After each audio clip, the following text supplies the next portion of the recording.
Buenas noches, Liliana Noble de Pulso Saludable. Doctor Gatell, cuando vino el doctor López Ridauri, él hablaba del dengue. ¿Qué pasa si un paciente empieza en estos lugares endémicos con sospechas y él piensa que es COVID y se queda en su casa, pero es dengue?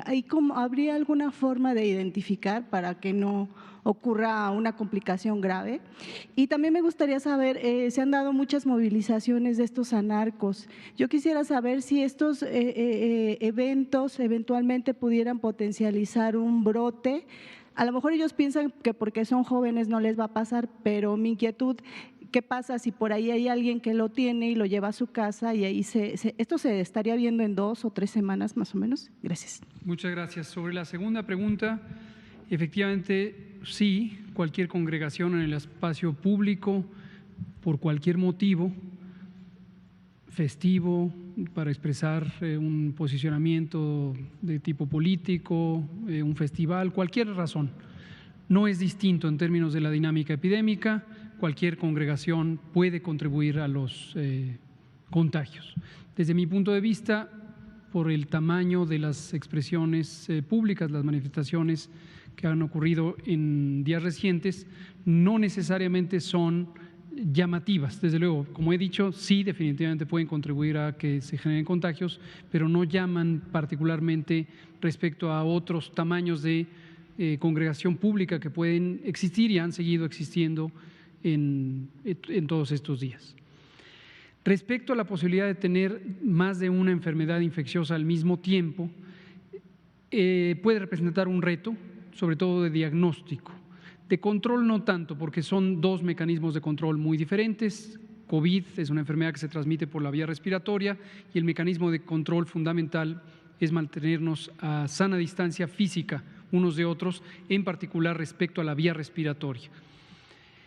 Y el control del dengue se ejecuta controlando a los mosquitos que lo transmiten, mosquitos del género Aedes, que ocurren en el espacio de la vivienda, en la periferia de la vivienda, y que se crían en pequeños reservorios de agua artificiales, también en los naturales, pero generalmente en los artificiales. La basura, llantas, cacharros, botes, cubetas, piletas, tinacos abiertos, etcétera, en los climas templados que tiene México por doquier. Lo cierto es que pueden existir dos infecciones virales en la misma persona.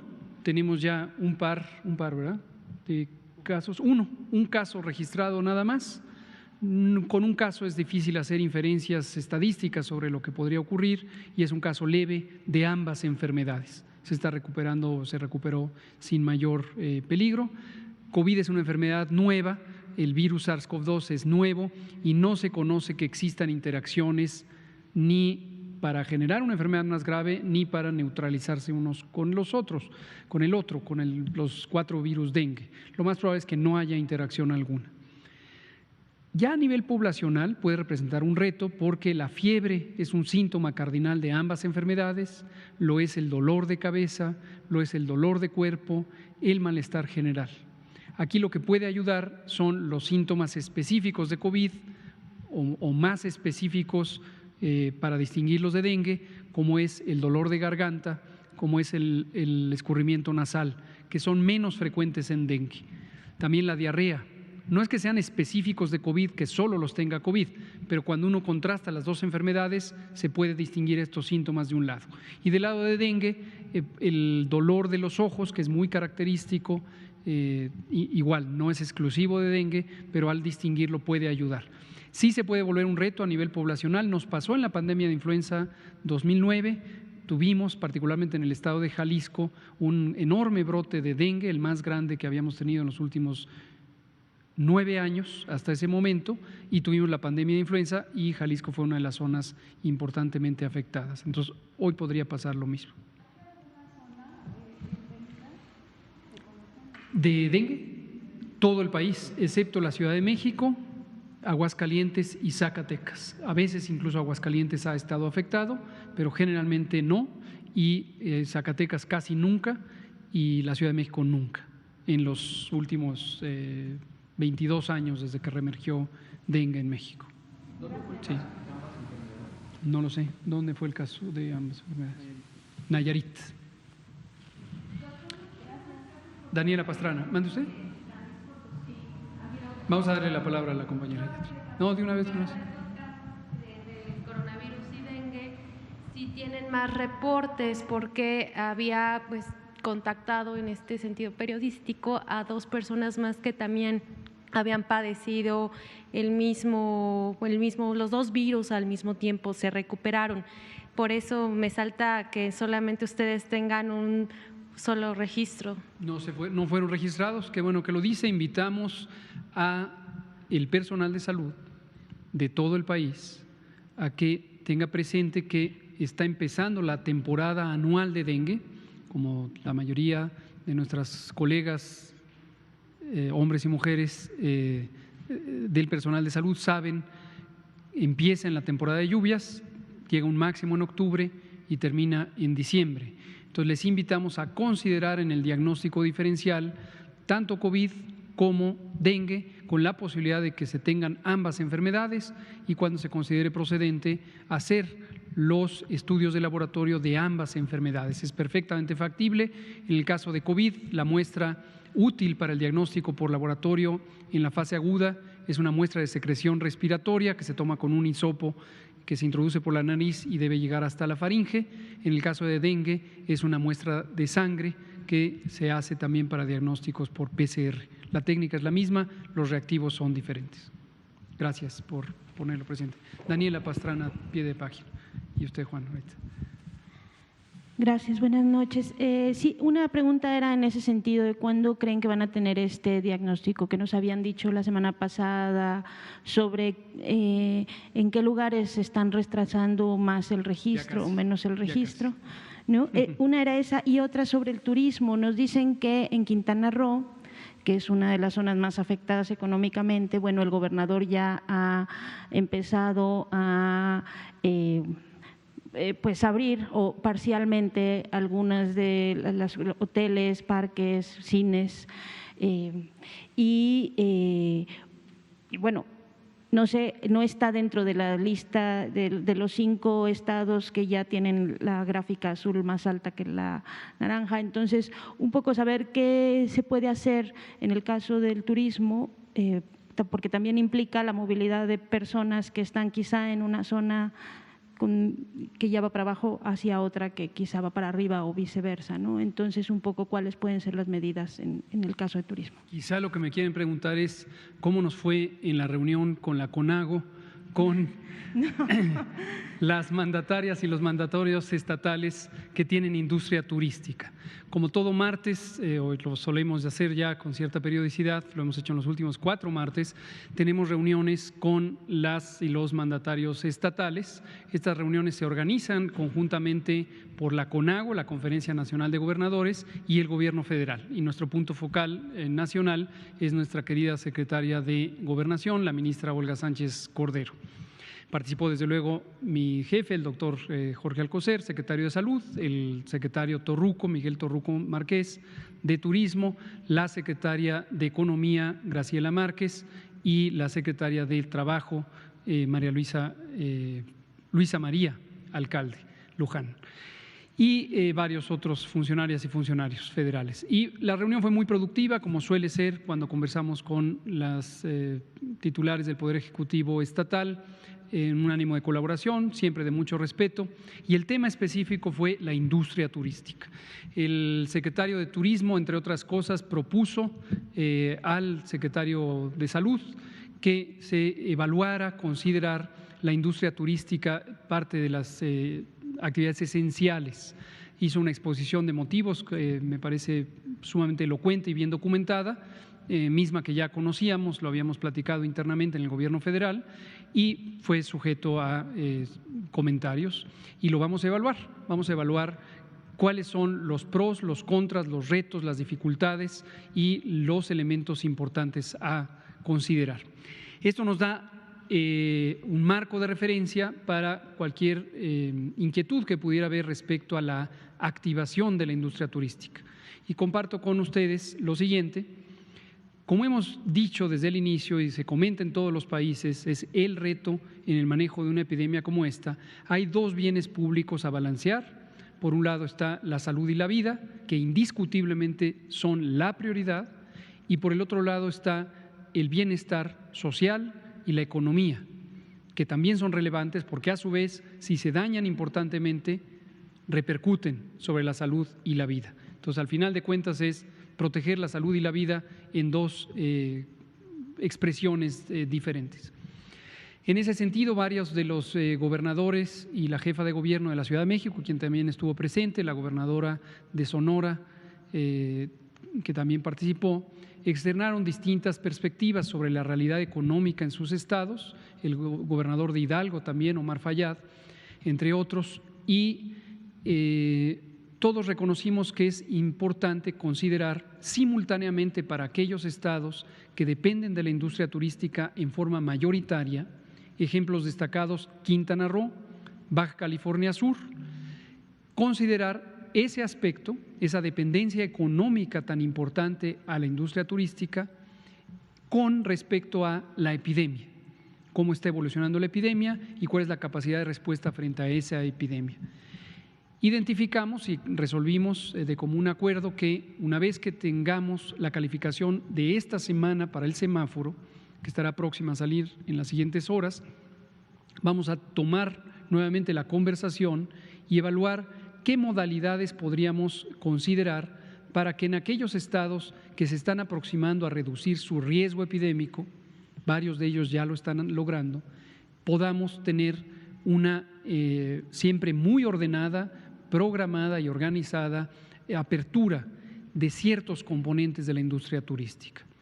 Ahora bien, la industria turística es extremadamente amplia y tiene 4 características muy notorias, muy constitutivas de la industria turística que la hacen distinta respecto al riesgo epidémico de otros sectores económicos.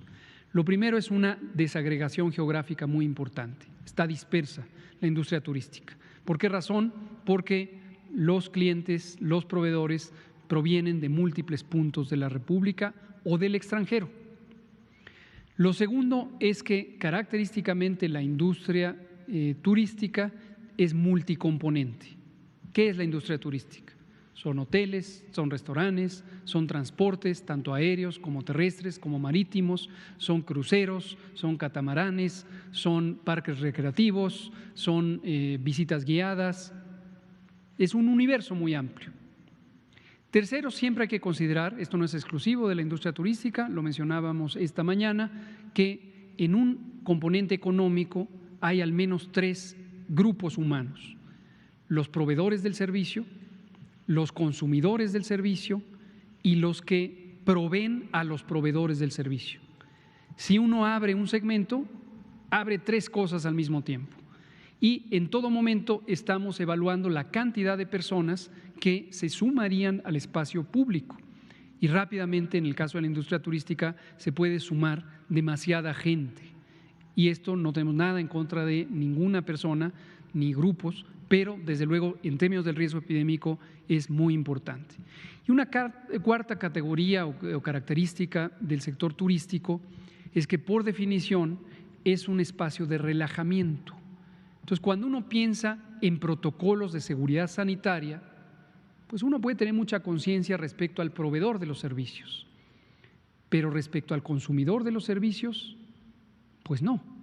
Una vez que se está con el traje de baño y uno quiere tomar el sol o quiere uno hacer una excursión o cualquier evento o cultural o recreativo, se pierde la noción de que hay que cuidar la sana distancia, la higiene de manos, etcétera, etcétera, etcétera. Entonces, es un reto importante.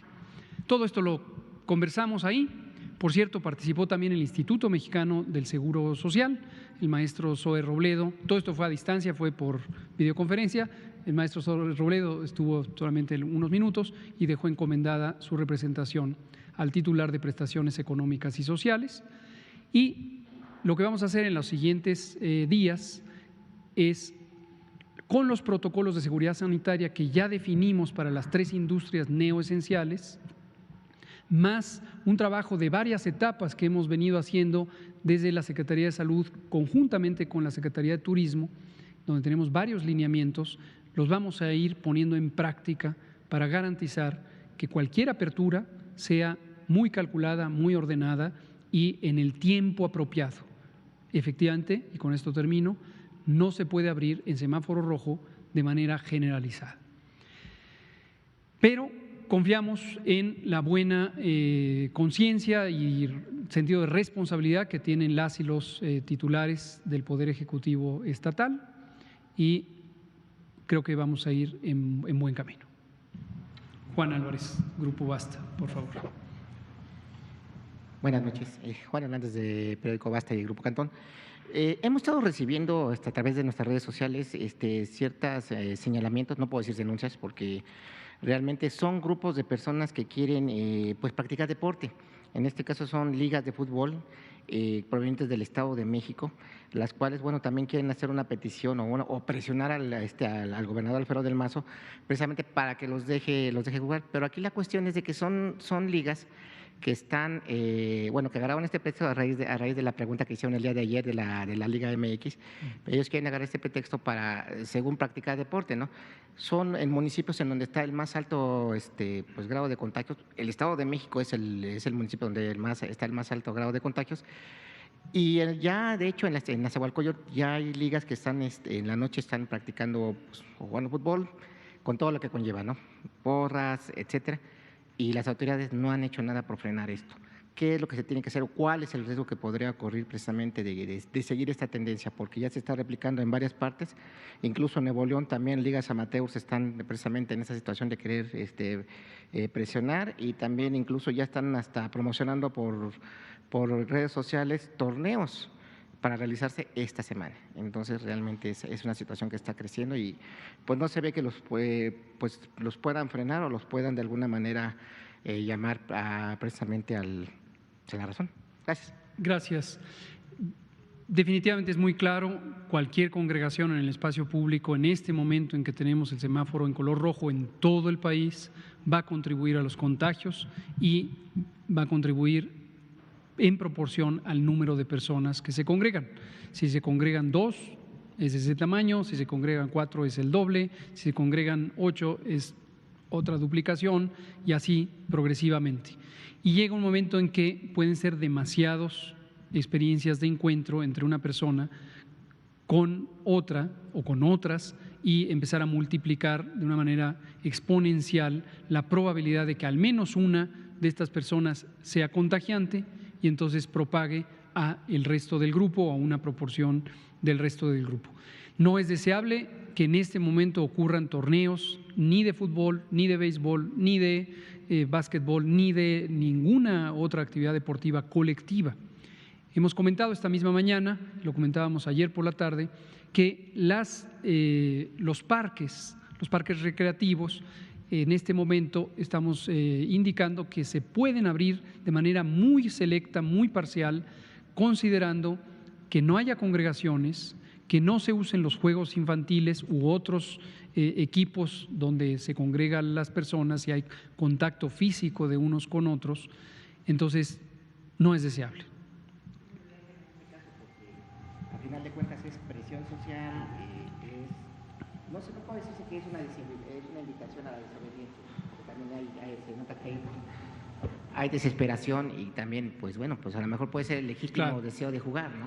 Aquí la invitación sería, por un lado, el propio gobierno estatal a que se auxilie de los gobiernos municipales. La mayoría de estos espacios físicos tienen una administración directa cuando son espacio público o indirecta cuando son privados y se regulan como actividades comerciales por parte de los municipios. Entonces, es muy deseable involucrar a las personas titulares de los poderes municipales, a las y los presidentes municipales, para que se sumen al esfuerzo de regulación en un carácter incluyente, en un carácter, desde luego, no confrontativo, que permita, como hemos dicho desde hace mucho tiempo, regular el espacio, el componente estructural, no confrontar a las personas, sino regular el espacio, el motivo que hace que las personas salgan y se congreguen. Gracias. Por favor.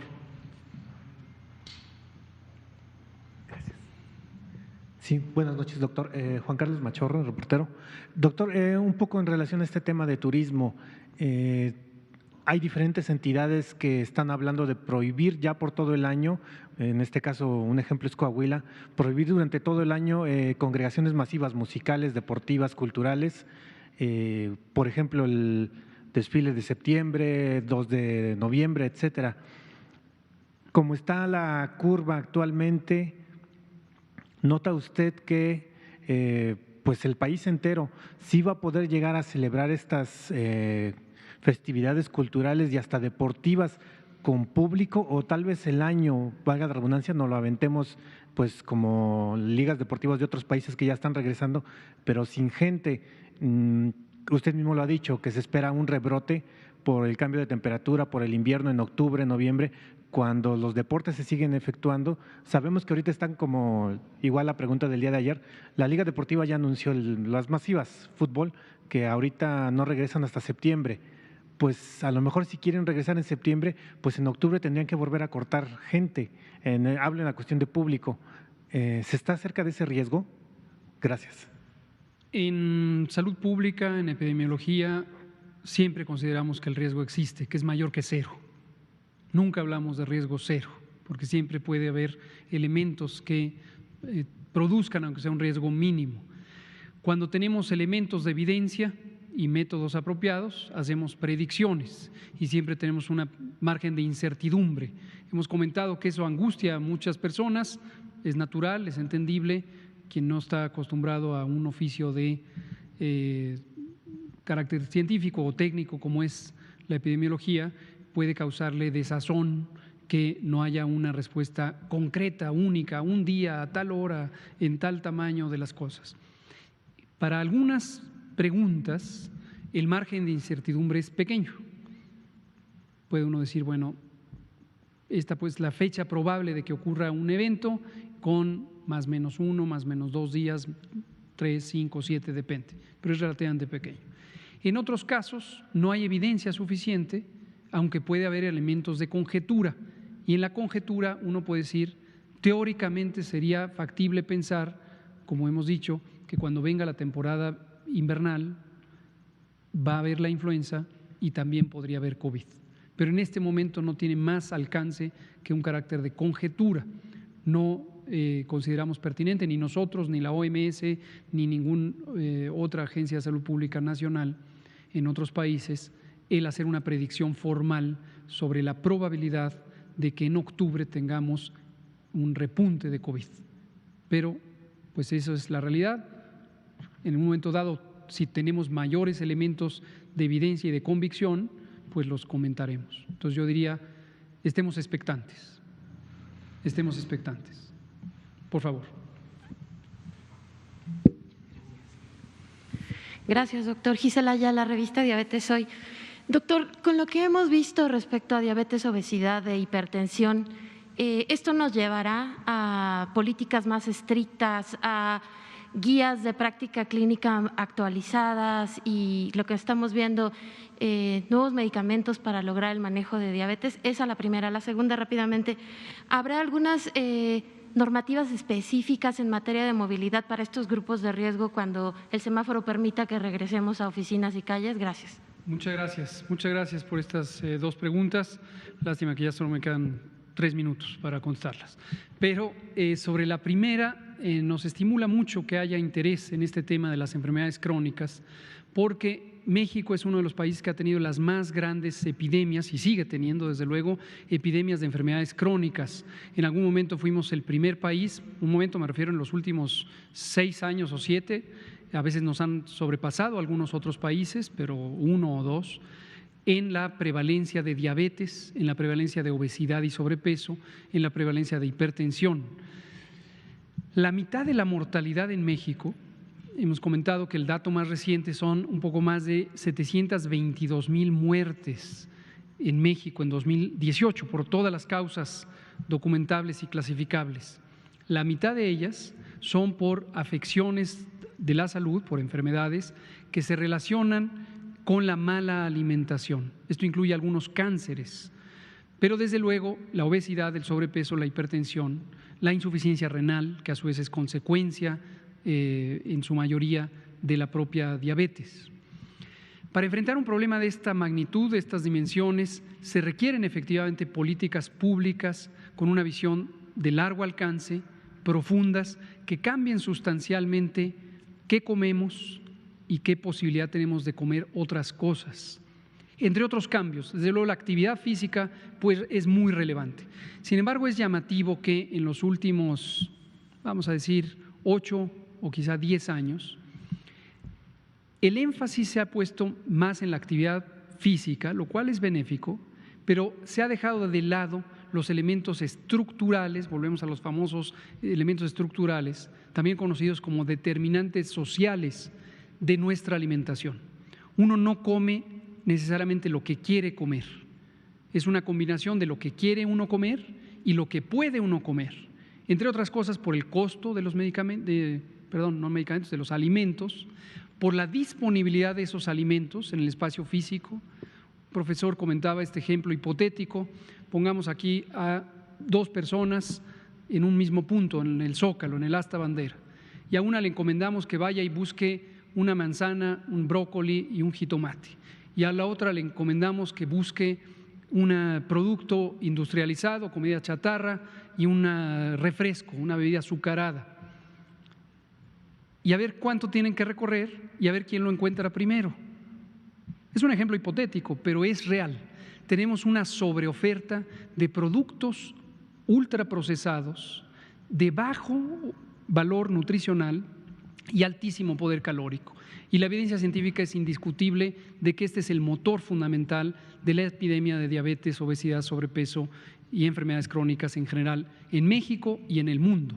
Tenemos también una promoción inadecuada de las fórmulas lácteas que han inhibido la lactancia materna, comentábamos eso hace unos pocos días.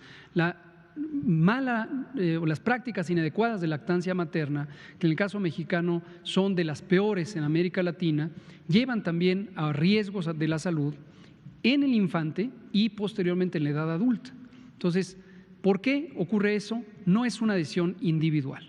Entonces, sí, vamos a tener varias políticas, algunas ya las empezamos a operar, y hay un grupo técnico del gobierno federal que se llama GISAMAC, Grupo Interinstitucional de Salud, Alimentación, Medio Ambiente y Competitividad. Y surgió de una alianza de más de 60 organismos públicos, originalmente Secretaría de Salud, Secretaría de Agricultura, Secretaría de Medio Ambiente y Secretaría de Economía, más varios otros, CONACYT incluido, y estamos impulsando precisamente, tenemos un mapa completo de políticas públicas estructurales y ya la hemos empezado a andar.